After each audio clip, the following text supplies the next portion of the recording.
Welcome everybody to our Google Hangout Tuesday Tips and Tricks. I'm going to call it the Triple T. The Triple T, Tuesday Tips and Tricks at 2 o'clock with, one of the values behind this specific training is we're bringing you some of the best trainers in the business as far as how people utilize social media from a branding concept, as well as from a building your business, your traditional business, in social space. So I'm glad you joined us. My name is Ryan Harris, and I'm a social media strategist. And we have today a good friend of mine, one of the guys that basically kicks me in the teeth when I'm doing something wrong, but keeps me on track when I'm doing something right. A guy that I've been teaching this social media strategy. We've developed strategies in multiple cases for the current home-based business that we're a part of. And I wanted to bring him on today because he has some amazing insights in this world of social media. So again, like usual, this is going to be a straight dialogue. We're going to ask questions. I'm going to jump in. Make sure you have your paper out, pens out, so that you have a chance to take the notes that you need to build your business and to create success in your life using social media. So without any further ado, let me introduce you to my good friend, Mr. Cisco Holland. Cisco, say hello to everybody. Hello, everyone. Thanks for having me on, Ryan. This is pretty exciting stuff. I love that you're doing this. This is a great way to get out some fantastic messages and get a nice feel for what the reality is behind the scenes when people are producing these social media messages. Thanks for having me on. Yeah, absolutely. You know, it's interesting, Cisco, and talking about. Let's talk a little bit about Cisco's background. Cisco not only is a master of developing business networking international groups, he's been in the home-based business for a while, has created great success in that space, but also has just done a great job in general of teaching people how to properly utilize social media to expand their circle of influence, to expand their contact list. And the theme that you'll notice, guys, is it's not I'm going to show you some of the key things that the leaders in social space are using that are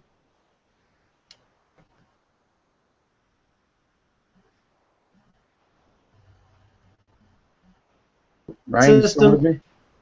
Sorry. Can you hear me? I did. Sorry, you were breaking up for a bit. I cut out. So Cisco's a co-founder in what we call the Make Green, Go Green system, a system that we use specifically with our business.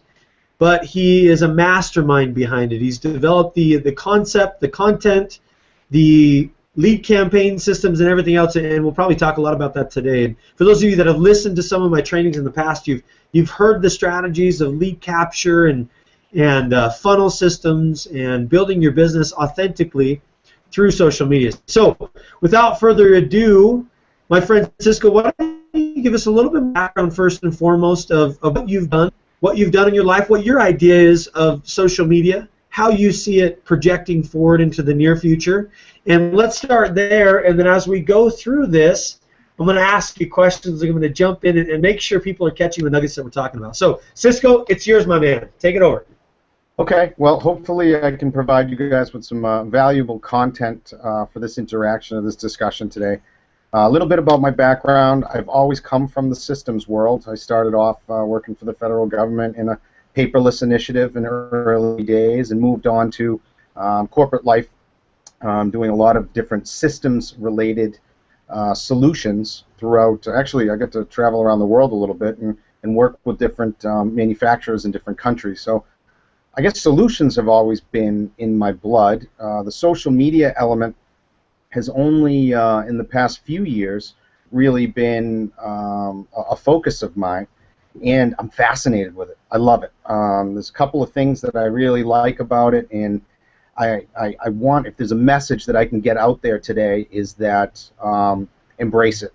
Embrace it and really try to learn from greats like Ryan and other strategists that are in this space. A good friend of mine is in the industry, and she calls it the space, which I love. But the space has got to provide a solution for a problem.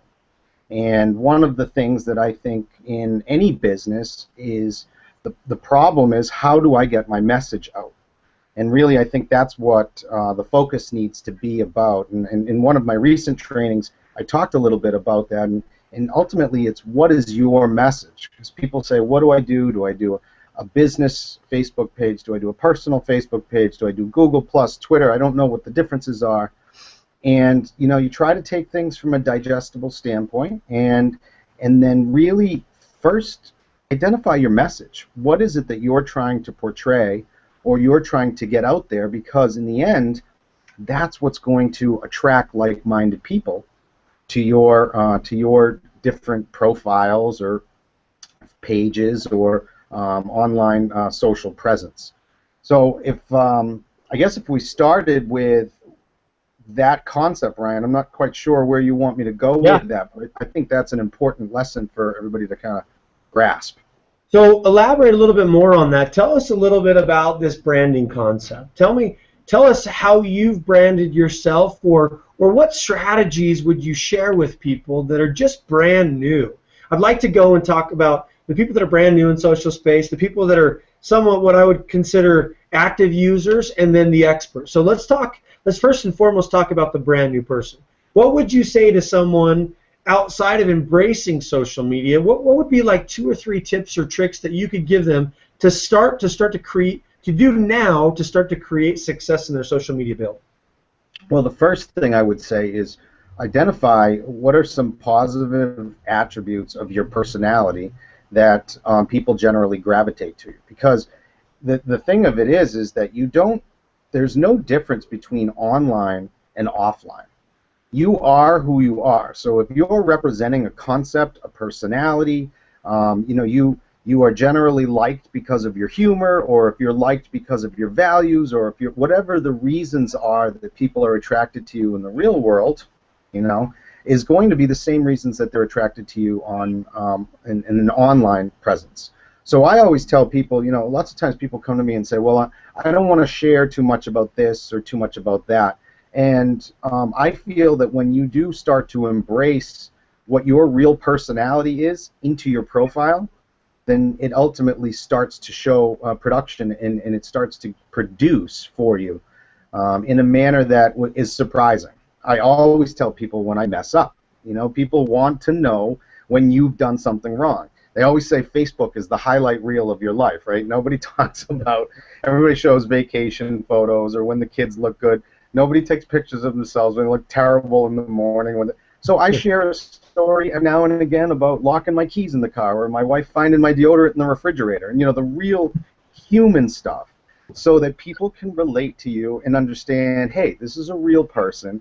Although they're showing me great stuff all the time and guiding me, this is a real guy, and I'd like to know him in real life. And that's, I think, one of the biggest things that people need to embrace when they first come online with social media.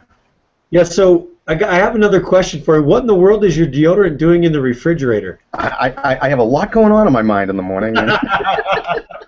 It's not the only thing that's been in the fridge. The keys have been found in there, too. One of those things, you're running out the door, you grab it. That's great. So tell me, you and I have had this conversation quite a bit about this new change in dynamic of social space, about transitioning from this world of direct advertising, push marketing, to a world of authenticity. Share with us a little bit more about that authenticity. I know you started to talk about that with showing people who you really are, but tell us, when you're trying to attract people to you and your business, how do you continue to expound that authenticity in the conversations that you have, and the realness of, listen, we live in a world now where real TV, right, the Kardashians have made millions of dollars because they're showing their real life. Do they have a lot to offer? Not necessarily, but the reality is people love to see who they are and what they're trying to accomplish. Now, for those of you that are Kardashians fans, I apologize. I just don't see a lot of value that they're providing to the world. But tell us, from a social media perspective, why, say, like the Kardashians, have created so much virality and generated so much authenticity, and how we can translate that over to this concept of building in social space. Well, let's see. So if I kind of take a step back to the concept that you're talking about and really think about the way that people interact in the face-to-face world, right? So you put on your appearance. You make sure that you certainly look good, and you make sure that you practice your elevator speech, and you propose yourself in a way that that provides confidence and just really shows that you know who you are and what you're talking about when you're meeting with a person face to face. I think the same thing has to happen online. The thing is that you have more time to prepare for it. So if you are posting things and you're creating an online presence, make sure that you're spending time thinking through other people's perspectives.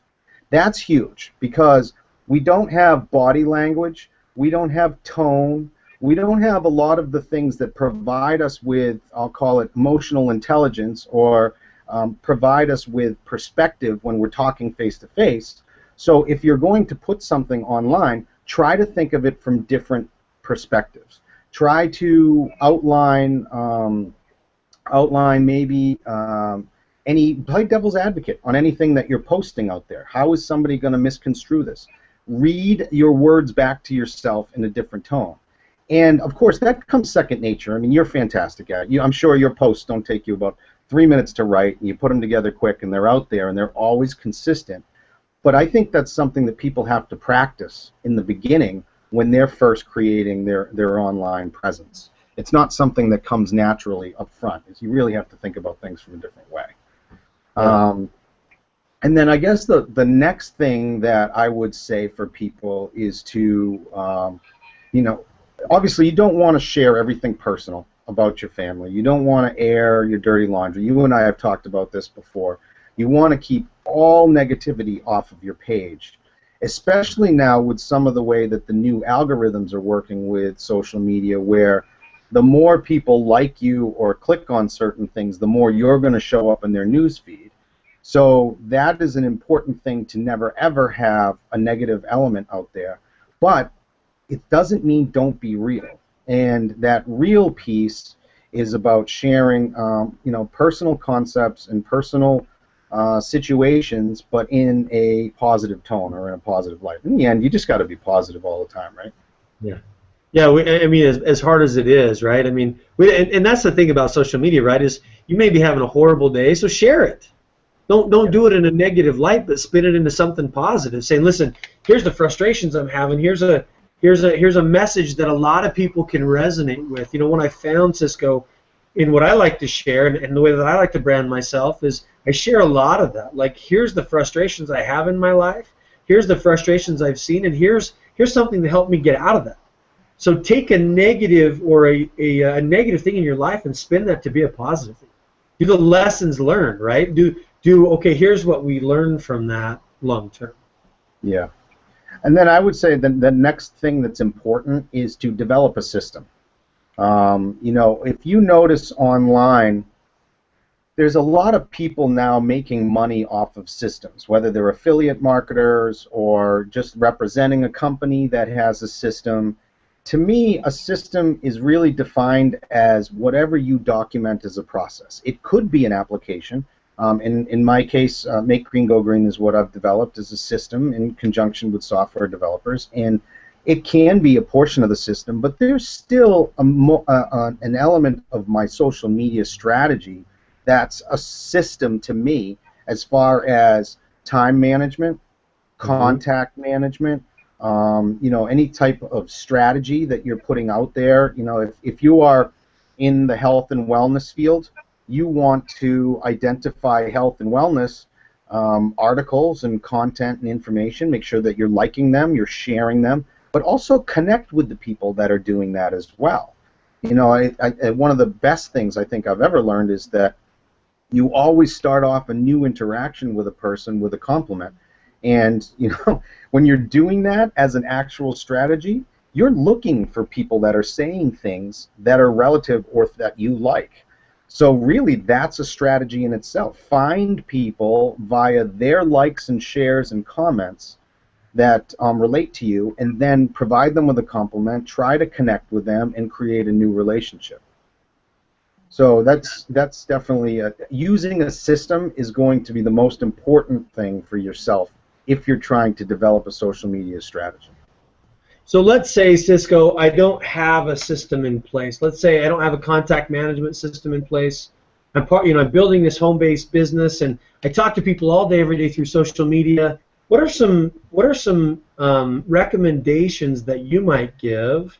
Is it just a matter of a spreadsheet to start with, or do I go and I pay for some sort of a system? But what are some of the recommendations that you might have in order to keep track of the conversations that you're having in social space, or that I'm having in social space? And how do I use that as a means of follow-up? Important thing that I was taught in high school sports was the KISS methodology, right? Keep it simple, stupid. So if you are a person that is technologically advanced, a spreadsheet, a database, any one of those things could be something that you're attracted to. But a pen and paper and a spreadsheet with a list of people that you interacted with today will be just as effective. So I don't have a silver bullet per se, because I think everybody's personality is different, other than to say do something. Manage it some way. I actually recently went back to pen and paper. I do use a system, but I still have the pen and paper next to me because there's so many quick little interactions that either happen on my phone or happen on the laptop when I don't have my system up and I'm not in a data entry mode, where you just jot some notes down. But then at the end of the day, I spend 15 minutes putting my notes into my online system, and that to me is a system. Having the notes to write down and then having the follow-up. The number one thing I think everybody misses on is follow-up. Yeah. And you can over-engineer a process. I saw another, this is one of the greatest quotes of all time, and I saw it today on Facebook again. Over-analysis causes paralysis. You'll end up hurting yourself way more if you overthink the thing. So I say keep it simple and make it reasonable to the amount of time you have allotted to that strategy during the daytime.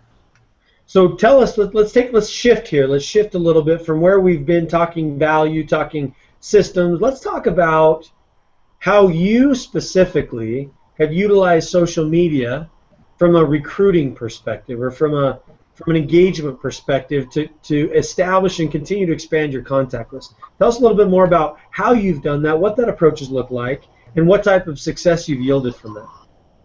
Well, I think the most important thing is really that, again, I hate to keep going back to this, but the online presence is no different than a face-to-face presence. So because I'm a face-to-face networker by heart first, I always want to know the need. And the need is ultimately how you're going to end up with a close or a sale or whatever the terminology is that you use for advancing your business. So the first thing I always try to do, as I said, is I will go out. If I see someone that I think might be a great partner for me, is I'll first get to know more about them, give them a compliment, ask them to connect, identify my reason for connect. It can be something as simple as, I liked your comments today. I thought they were, I'd like to connect with like-minded people. Hope you'll accept my connection. And then message them, follow them, and add them as a friend. Of course, from there, if you get interaction back, now start asking some questions. The questions are going to identify who the person is, what they're about. You're going to constantly make it about them. And ultimately, that is really what, when the need is fulfilled, is when it's about them rather than what your agenda is, right? Yeah. So give us some. I'm gonna stop you there for a quick second. Give us some questions you might ask, because what I found in the social space is most people are just like, they've connected, they've added a friend, they become a friend, and then what? What do I do from there? Like, tell us about some of the questions you're asking and how you're really starting to engage. Do you go look at their social media page to find out more about them? Or how are you utilizing social media in that context? Well, one of the things that I think is important is to get as much information as you possibly can. So take a look at their page. Generally speaking, some great advice that I've heard from Max Steinhardt one time was that if they're showing their about information and they're sharing information there before you connect as a friend, they're open to connecting. If everything's hidden and everything's private, in general, that means that they're not open to random connections. So that's a clue. But then once you start to see some of their posts and their pictures and things like that, you can infer a lot. I mean, you're really just using some deductive reasoning as to what their interests are, if it's not already listed. I mean, there's a place for interests on Facebook anyways. I think it's important too to see if they have other social media profiles. So if I find someone on Facebook, I'm going to go check them out on LinkedIn, on Google Plus. Maybe Twitter is a hard one to find people because they seem to have different names all over the place. But definitely on LinkedIn, because I try to relate to people on a professional level, and I find that interaction at a professional level is a lot more open than any interaction that needs to be at a personal level. Just my personal preference. It might be different for anybody else. So then ask some questions. What are you doing? Tell me a little bit more about your business. Are you full-time? Are you part-time? How long have you been in the business? Of course, it depends on the type of person and the industry that they're in. But even reconnecting with older contacts, I'll call them lukewarm contacts, people you haven't talked to 5-10 years. I just had an interaction with a gentleman today. He was in the hospital business the last I saw, and now I see he's selling commercial insurance. So I reached out to him and asked him how the commercial insurance business is going. I related it to the weather, was thinking about you, saw your profile on LinkedIn, was wondering if any of your clients had any collapsed roofs, because we're getting killed still by snow up here. Try to relate it to something real world, and then just recreate the interaction or develop the relationship if it's a cold market. And those questions can be personal, they can be business related, but they need to be about them. And you have to be sincere, obviously. If you just fire off 50 questions to them and you're not reacting to the answer, your sincerity is going to come loud and clear that it doesn't exist. Yeah. And I think that one of the things that it's an underlying theme that you've talked a little bit about today, but I'd love for you to expound on, is time. Like, what do you find from when your first interaction to maybe bringing them on as a business partner, or your first interaction to actually having a normal conversation? Tell us a little bit more about that. Have you seen it happen, very quickly? Does it take time to really develop and understand that reason? And then follow that up with, have you ever seen people, or have you ever been approached by people from a different business that all they want to do is pounce? And how did that make you feel? So start with the time element and then transition into the pouncing concept. Okay. Well, for time, it's a depends answer for sure. I've been able to interact with people from those gigantic groups that are just kind of a cluster of advertising that's going by all day, and actually found a couple of great business partners and been able to close them as business partners, for lack of a better term, inside a month. But then I've had other people who I have been interacting with for 2.5 years at this point, and one of my mentor always talks about when a tuna fish, so a big person or a potential great business partner is a tuna fish, and I love fishing, so his analogy makes complete sense to me. You don't treat them like another fish. You don't just rip them in the boat. You have to spend time and make sure the timing is right for them, because that answer of time isn't on your side. It's on their side. Is their timing right for looking for a new company? Is their timing right for looking for financial freedom? What is it like in their family life? Timing is huge. It really is the biggest piece to it.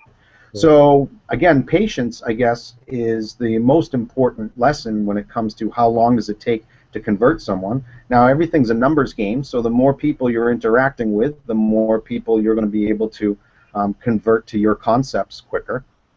But at the same token, that patience will pay off in bigger dividends, I believe, because the pouncing, the people that have approached me, especially since I started really making myself visible to having a work-from-home opportunity, it's amazing how many people call you now that never called you before. Yeah. And it's even within your own warm market. I mean, you've got family members that are saying, you've done great with it. You should come do this. This is better, faster, quicker. Yeah. And in the end, you just turn to them and you smile and say, I appreciate the opportunity. The timing's not right. I'm very comfortable with everything. Let's stay in contact. When I was in the insurance industry, the contacts, my primary, I'll call them my primary competitors, were always with me at events.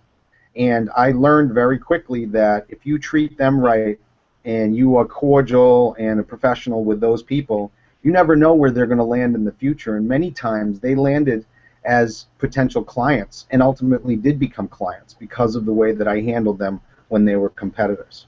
So I think that's a great lesson in the real world that kind of translated into, or in my previous life, that translated into my current life. And the way that a lot of people pounce on me, I just stay patient with them and, you know, thank them for their time, of course. And then, but anytime someone's going to ask me to look at something, convert that into I'd be happy to, as long as you take a look as well. I mean, it's an opportunity for yourself. Yeah, yeah. You know, I think that's a key critical component, because I think too many people say, yeah, I'll come and look at what you have, and there's no reciprocation there. And so they feel like, well, I've got somebody on the hook, right, if you're talking about fishing, when in reality, hey, just reciprocate. I think people are more than happy to look at each other's businesses. We live in a world of social sharing where people are more than happy to share with what they have. Sure, So, sure. So tell us, we're talking more the expert, what 2 or 3 things have you learned that you would say kind of set you apart from everybody else in this social space of branding? Just a little bit more about that.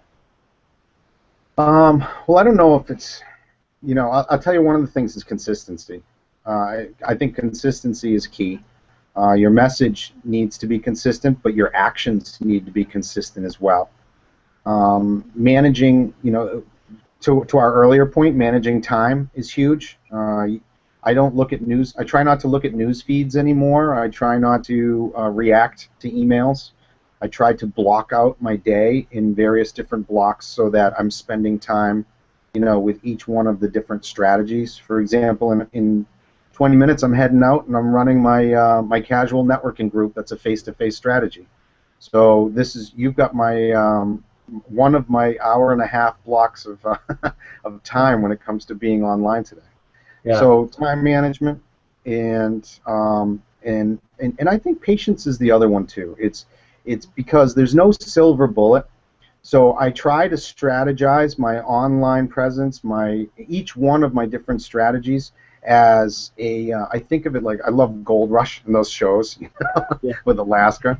So I think of it as a trommel. You know, you're constantly putting dirt into the trommel, and you're just sifting through interaction to hopefully find yourself a golden nugget. Yeah. Well, and I think that's the key, Cisco. I think you nailed a couple golden nuggets there that not a lot of people understand. Is first, stay away from news feeds. News feeds can be so time-consuming. You know, the next thing you know, there's another video that you watch, and you scroll down a little bit more, and there's another. News feeds are not going to build your business. I think we understand that. What's going to build your business is making authentic connections. Now, maybe somebody throws a great article or a quote that you read and then you like and you engage with that person and connect long term. That's how it's going to build your business. So, yeah, I mean, I agree 100%, especially from an authentic perspective. I had the vice president of a network marketing company call me yesterday, and he was talking about this concept of social media. He said, you know what I really need? And I think all of you that are on this would appreciate this. He said, you know what I really need? I need someone to go find the people that I want to work with and just give them to me, and I'll close them. I said, yeah, wouldn't that be the trick? That'd be worth some money, right? If everybody could do that, then yeah, we'd be worth a lot of money. I said, well, then go find a headhunter. He's like, well, they're too expensive. I said, yeah, but the reality is when you're talking about building a brand and building a business in social space, it all boils down to the concept of creating, like you said, Cisco, earlier, systems of duplication. Right. And right. A lot of that system of duplication comes with consistency. A lot of it comes with the amount of time that you spend. Because if I'm on social media for 10 hours a day, and then I say, hey, go do what I did, that's not a duplicatable process. You have to utilize this. And the other thing that I wanted to share with people is, listen, this is only a portion of a growth strategy. Is it everything? No, I don't believe that it's everything. I think there's other elements that need to be integrated into this social media build to really create success in your home-based business. Now, are we seeing the trends?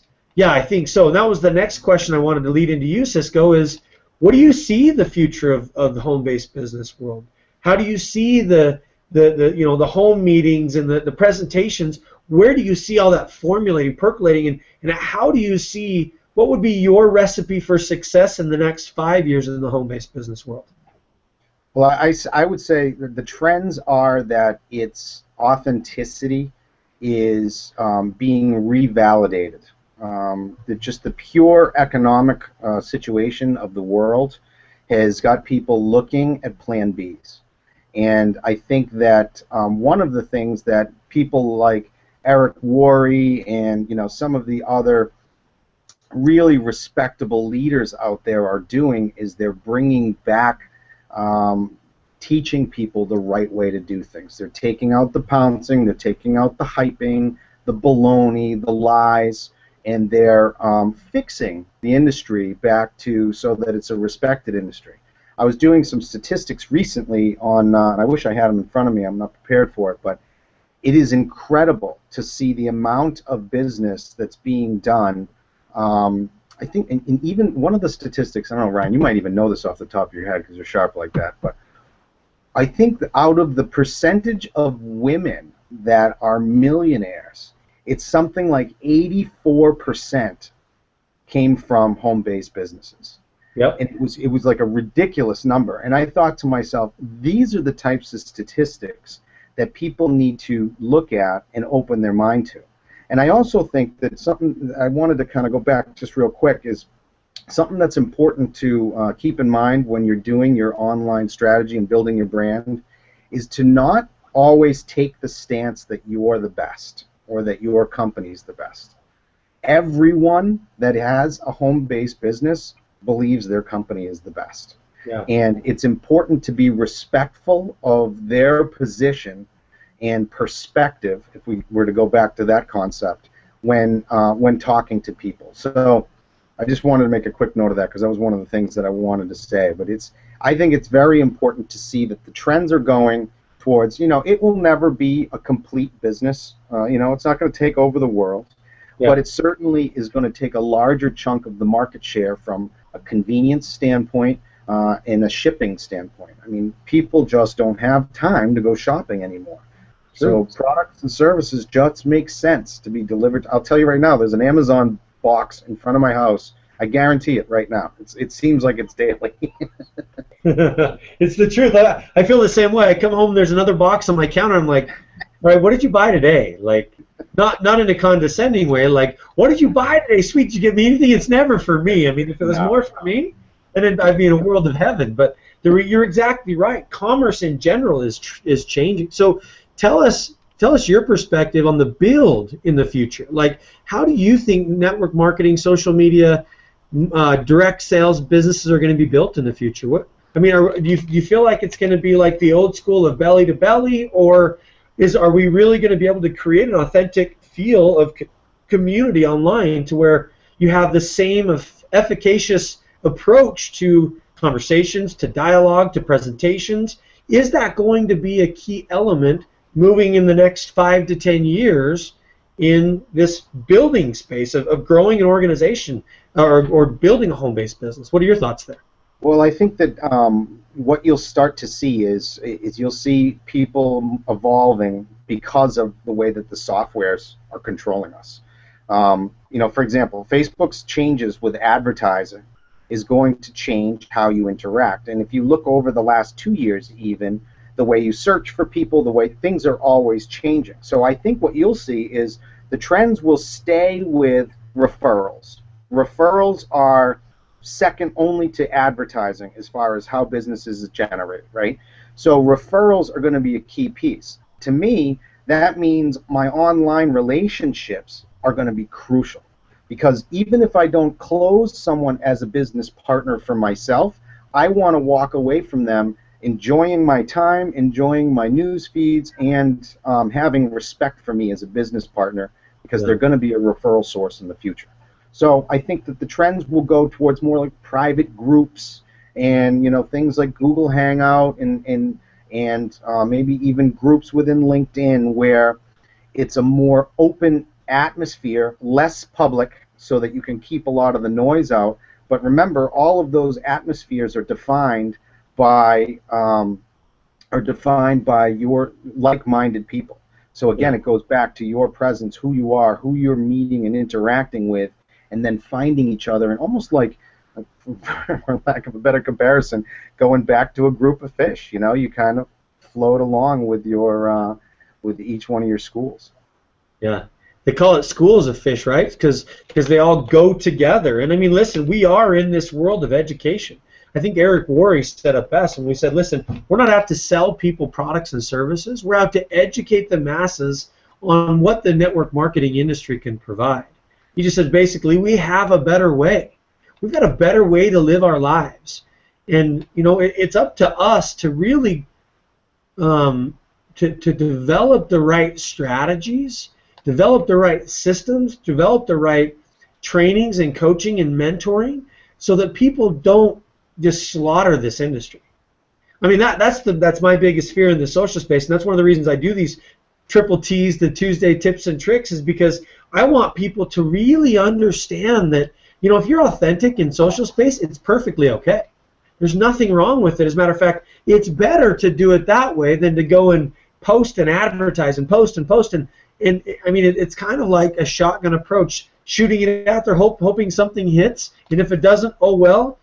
The reality is, guys, we live in this social world, this box. Everything you do in social space, whether it's in a secret group or not, people are going to see. They're going to identify you as that person, or they're going to identify you as your brand. So be very particular in how you build this concept of you, right? Because we're building a brand of you, or you're building a brand of yourself. So be very particular in how you do that, because that will set the grounds for future projection of your business. And I think you said it best, Cisco, earlier, is, I mean, that is you. We live in a glass box. What you put out to the world is what people portray you as. So if you're throwing negativity, political, whatever, then you're subtly and subconsciously building a brand in other people's minds of who you are and what you stand for. Now, that's one of the reasons that we talk a lot, Cisco, in our trainings. I know you've trained a lot on this a lot as well, but stay away from telling people the company name, because people aren't going to join a company, they're going to join you and your brand. So if you're out there trying to push your company and say, hey, I'm part of XYZ company, the biggest problem you're going to run into is they're going to go do research on that company before you ever even have a chance to talk to them. And now you might have missed an opportunity to make that authentic connection with those people that you want to connect with.